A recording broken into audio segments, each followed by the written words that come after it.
It looks like it's about to pour down with rain, so sorry if it does halfway through filming this. I did not choose a good day to do this. Hello, hi, hey, hello. Welcome to my face. Welcome back to my channel. My name is Mel, and today I'm going to share with you the story about painting this very ugly green pole in my kitchen, which I had permission from my landlord to paint because he absolutely hated it as well. So yeah, if you can't tell from this horrendous accent that I have, I am Australian, and just recently Australia is very slowly coming out of isolation. We have put into place how to get out of this pandemic, and we are doing pretty well at it. However, I lost my job around about the 25th of March and didn't get it back until about the beginning of May, so I had a month of doing absolutely nothing except for playing Animal Crossing non-stop, in which I still don't have a 5-star island, and Isabel, what more do you want me to do? So anyway, to keep this boredom at bay, I decided to paint the green pole in my kitchen, which my landlord gave me full permission to do when we first moved in about 8 months ago. So I figured, hey, I've got a month of time to do stuff that I've always wanted to do. Let's paint this ugly ass green pole. Of course, I waited until the last 2 weeks of isolation to paint this pole because I am a professional procrastinator. You know, I could have taken a lot more time to do it, and I could have done something probably a lot better than what I did on it, but it's done and I like it, so have at it. We wanted this pole to kind of match the colour scheme of the whole kitchen and the whole house, which is kind of like this weird bluey grey sort of theme. So I just used the leftover paint that was in the storeroom, which is where I am currently with these buzzing lights, and decided to just go with the exact same colour theme and use more of a kind of silhouette sort of thing. Of course, the very first step with painting anything is to make sure that you have all of the area covered that could possibly get paint on it so that you don't mess it up or make a massive mess where you're painting. And the second thing is to make sure you have taped off all of your lines perfectly, so when you peel it away, it's absolutely gorgeous and you don't have to go back and fix up anything. We tried to tape it down pretty well, but we didn't, and you'll see later on in the video it's a rather dodgy job. I'm not a professional painter, alright? I paint on canvas and on watercolor paper. I don't paint walls for a living. Once we had laid down all of our sheets to cover everything so that we wouldn't get paint everywhere, I got out the paints out of the storeroom and noticed that they had probably been sitting there for a couple of years because they'd separated. So I had to sit there for about 5-10 minutes mixing it all back together just to try and get it the right consistency. One of them was still pretty thick, which I don't think we should have used, but I did use it anyway because I couldn't be bothered going and getting more paint. Once I mixed it all together, we got out rollers and rolled the base layer onto the pole. We did this about 2-3 times just to get a nice even coat and so that the green didn't shine through once we had completed it. We'll also absolutely love this shot of our butts. I'm so sorry, like, I'm not a professional filmer either, so we did a pretty darn good job, and to be honest, it's very satisfying using a roller to put paint on. It just puts it on so smooth and so evenly, and if you do it correctly you can get a nice even coat on the paint. Our rollers sort of started falling apart, so there are little bits and pieces that have been just painted into the pole of the rollers, so it's a bit lumpy. You can't see it in the video, but I know it's there and it really annoys me. Nobody else has noticed it though, so it can stay the way it is right now. We went around the edges of the pole where we had stuck sticky tape with another paintbrush just to get those edges nice and crisp and clean. And then we had our base layer down and I just had to let it dry so I could do the stencil over the top of it. This in the video is the base coat that we had done, and I was pretty proud of it because it was pretty even, but there were some bits that were a bit dodgy, like this bit above the light switch. So yeah, that's why I went over it a couple more times because it was just very patchy. After about a week or so had passed, I finally decided it was time to stencil on that pole and actually paint something on it. Mainly because I couldn't decide what to paint on it. I had all these ideas of painting a dragon, a vine, just some plants. My housemate had the idea of painting like a summer, autumn, winter, like, you know, the whole seasons thing around the pole. But I wanted it to just sort of tie into the rest of the room and not stand out so much. and it also took me a week to get to it because I am a professional procrastinator. You can't really see it in the video, but I penciled on where I wanted the paint to go, and I started using the darker paint to paint in the silhouette. I did a very rough outline to begin with of where I wanted the painting to go. So I had to go back around and basically tidy up all these little areas where I had completely messed up and it needed to be fixed. Whilst I was painting this pole, I decided to bake banana bread because we have 100 frozen bananas in our freezer, and I completely forgot it was in the oven, so I had to quickly pull it out, and it was alright. It was a bit burnt because I forgot about it. After I had saved my banana bread, it was finally time to start painting the actual leaves of the vine. This bit was very satisfying because leaves aren't perfect, so you can just sort of do a flick of the wrist to get the shape of the leaf or the flower. And oh my god, it was so satisfying to paint this on the pole. Everything else up to this point had been quite stressful because it needed to be absolutely perfect and we couldn't make a mistake, otherwise it would just look like absolute crap. And now I could have fun with it.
In these little cactus pots underneath the light switch. We just had this really random space where the light switch was, so I just kind of wanted to add in a little something.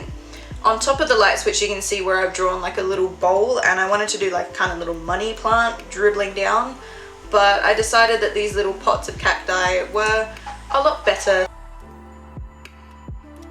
I had now finished the initial silhouette of the leaves. I had to go back over it one more time because they were a little bit transparent with the light paint underneath, but they turned out pretty good. I then went back and erased all of the lines that I had done in pencil that I didn't need anymore, in which case I just had to paint back over them because I'm an idiot and they just wouldn't come off the wall with an eraser. So don't use pencil on the wall, kids. Once I had done the second coat over the leaves, I went back in and added in detail on top of the leaves so they didn't just look so blocky and silhouette-y. I used the light paint again to go over them. In hindsight, I could have blocked out where all the details and stuff could have been, but that just seemed a lot harder than just going back over and repainting it. Some of the flowers on this pole I don't really like. I kind of want to go back and redo them again, but I also really can't be bothered to fix them up.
And then once I had finished all of the detail, it was finally time for the most satisfying part of the entire painting process. Which, as you can see in this footage, turned out to not be as satisfying as what it should have been.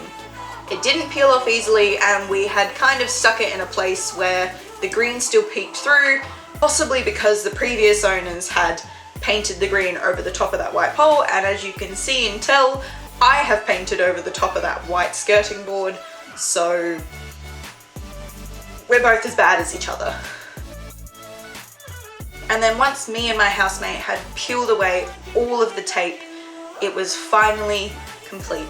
I went back in and fixed up some of the edges because they were a little bit dodgy, and when we had peeled away the tape, it noticed I'd actually painted underneath them, so I had to either scratch it away or fix it up a little bit because I'd made mistakes.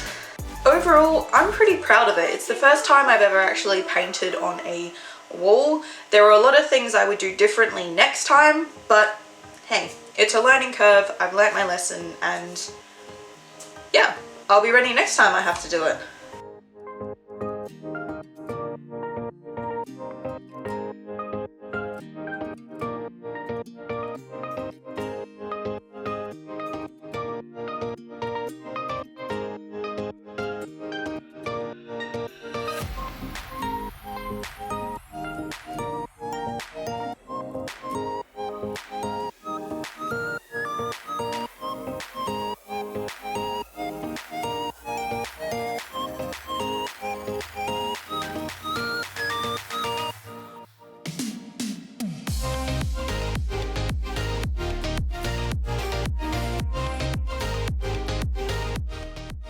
So yeah, that was my entire process painting that very ugly green pole in my kitchen, which now looks pretty darn good. I'm very proud of it, I'm very proud of the work that I did, and I'm very thankful I have housemates to help me paint it. If you like this video, be sure to give it a thumbs up. If you want to subscribe, hey, subscribe. I make videos whenever I feel like it because I'm a professional procrastinator. I've said it throughout the entire video. I'm sorry, you ain't gonna get much out of me. But yeah, maybe I'll do another wall in the house. Possibly this one behind me because it's very ugly and needs a good bit of TLC. Thanks for watching this video, and I shall see you in the next one.